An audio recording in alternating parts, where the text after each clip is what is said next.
welcome to the White Newsroom. I am Rachel Lavis. And I'm Adam Khalid. Welcome to the White Newsroom.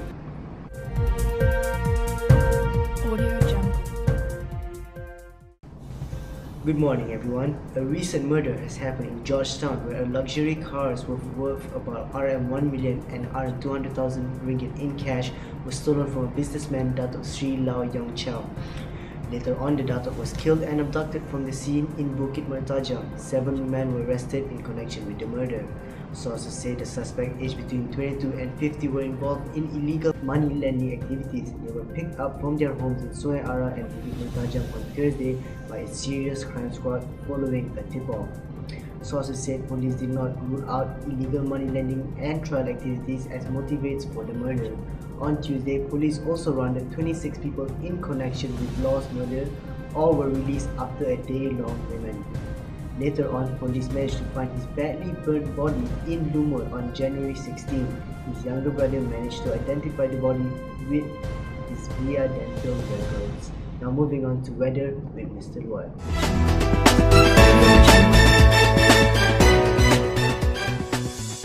Today is Tuesday, which is a cloudy day and possibly will have thunderstorm. Average temperature today is 34 degrees Celsius in Kuala Lumpur. 63% humidity and the wind travel 11 km per hour. I suggest that you should prepare yourself for the next couple of days for the rain. And now I will show you the weather report of the day.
Thank you, Luat, for the weather. Following on with other news. In Penang, a 30-foot container falls on a woman. This incident took place in Georgetown, Penang, where a 32-ton cargo container parked by a bus stop along Jalan Air Hitam here toppled, crushing a 47-year-old woman.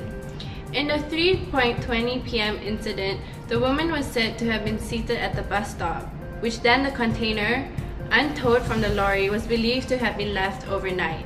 The ground, which was recently tarred, gave away, toppling the 30-foot container on the bus stop. On to Edmund with sports.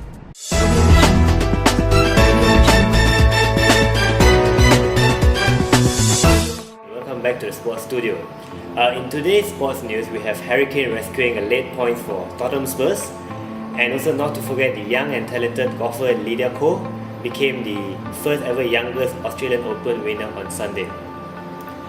Moving on, Tottenham Hotspur's Hurricane scored a controversy goal in the 6th minute into added time to rescue a 2-2 home draw against West Ham United, while Liverpool's top 4 hopes were boosted with a 2-0 home win against Southampton. Kane's status as the Premier League man of the moment looked fully justified when he burst into the box with a last-minute penalty at White Hart Lane and stepped up to convert on the rebound after his initial effort was parried away by the keeper. Kane's effort completed a superb comeback for the hosts as they came from 2 goals down to earn a point at home against West Ham United.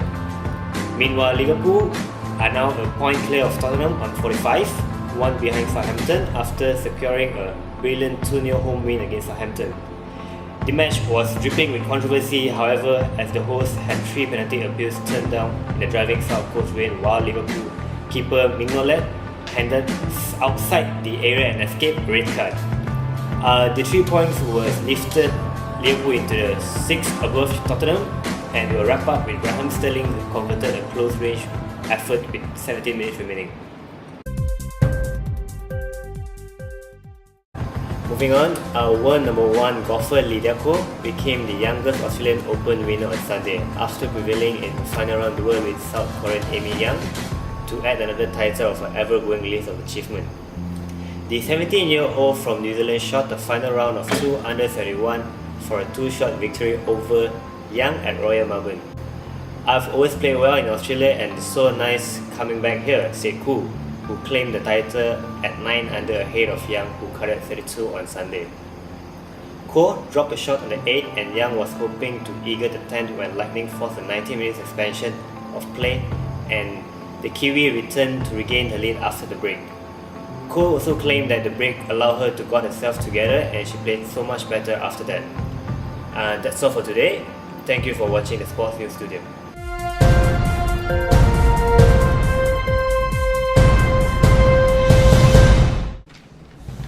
Thank you, Edmund, with the sports. Now, a recent accident has happened in Cebu that have left 3 dead on the day of Chinese New Year.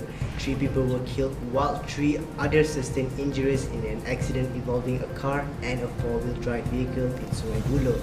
In the accident, which occurred on the first day of Chinese New Year, the driver of the car, Muhammad Rizal Lah, and the passenger, Salma Abdullah, died on the spot of head and body injuries. Muhammad Rizal's wife, Ediana Delima Eduros, died at the Cebu hospital. 2 other passengers of the car, Eduros Abdul Wahid and Ainatul Mahida Eduros, as well as the driver of the Toyota Hilux, Jessin Yalu, sustained injuries. Sarawak Fire and Rescue Department Assistant Operation Director Farhan Sufyan Borhan in a statement said the accident occurred when the Toyota Hilux, which was coming from Selangor, skidded and collided head-on with the Perodra Viva, which was coming from Bintulu. The bodies of the dead and injured victims were taken to Cebu Hospital, Bernama. Now bringing you news oddities with Rebecca Abraham.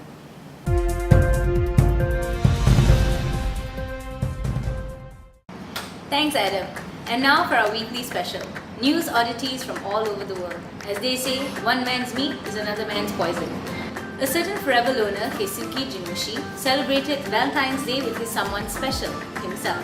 And there are pictures to prove. 28-year-old freelance photographer used his skills for 2 years to master taking couple selfies, using only a tripod and himself, calling these shots the Hitori Day, or One Man Day.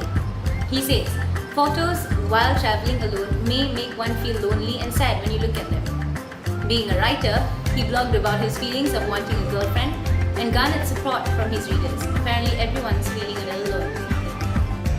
In Pennsylvania, however, things are a lot less living. 58-year-old Robert Clemish, landlord to victim Michael Karasevich, fired through the door of his other 2 tenants and shot Mr. Karasevich in the butt. The situation reached a peak when the Privets, Richard and Jody, denied the landlord a cigarette, which led to an argument causing Clemish to stab. He was carrying a .25 caliber and after threatening Karasevich, followed him to the Privets' room. Leaning against the door, Karasevich put himself in the line of fire when Clemish fired the gun through the door, inadvertently shooting him in the rear area. Clemish admitted to it, saying it was an accident, but was charged with assault and discharge of firearm. Let's see how he discharges out of this. Last week, Monday, over at Puerto Rico, oddities aren't born from the denial of a cigarette or a liver, but from tradition. Renato Garcia passed away at the age of 50 after having respiratory issues. His family decided to commemorate him by dressing him up as the Green Lantern. Having never discussed funeral rites, Garcia's sister, Milagros, was inspired by his neighbors and friends to dress him up as such.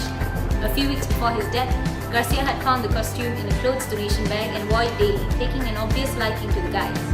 He was always very helpful. You beckoned and he was there, says Milagros Garcia. Garcia was propped up in a standing position at the wake, as is familiar to the Puerto Rican tradition. That's it for the oddity segment. It was a pleasure blurring the lines between meat and poison.